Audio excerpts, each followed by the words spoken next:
मालक मी येत्या 1 तारखेपासून काम सोडतोय. काम सोडतोय का रे? ते पुण्याला लागलो ना कामाला, 1 तारखेला जॉईनिंग आहे. अरे वा वा वा वा, छान. पुण्यात कुठं? हिंजवडीमध्ये एक IT कंपनी आहे, त्यात सिक्युरिटी अनालिस्ट म्हणून काम लागले. मस्त मस्त. काय पॅकेज काय मिळालं? 3.5 लाखाचं पॅकेज आहे वर्षाचं, पण कटिंग वगैरे होऊन आहे ना महिन्याला 25,500 पर्यंत हातात मिळणार आहेत. छान छान, अशीच प्रगती कर. पण राहायची वगैरे काय सोय केली का नाही? नाही काय नियोजन अजून, बघू तिथे गेल्यावरती एखादी रूम घेता येईल.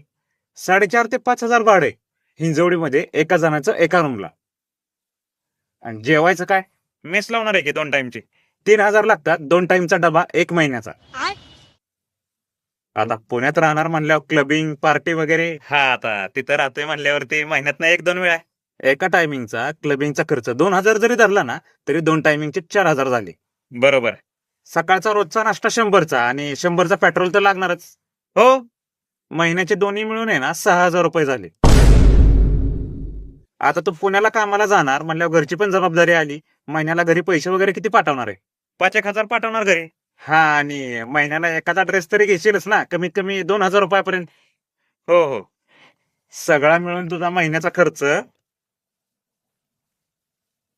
बरोबर 25,000 रुपये झाला. हातात किती उरले? 500. इथं किती उरतात? 10,000.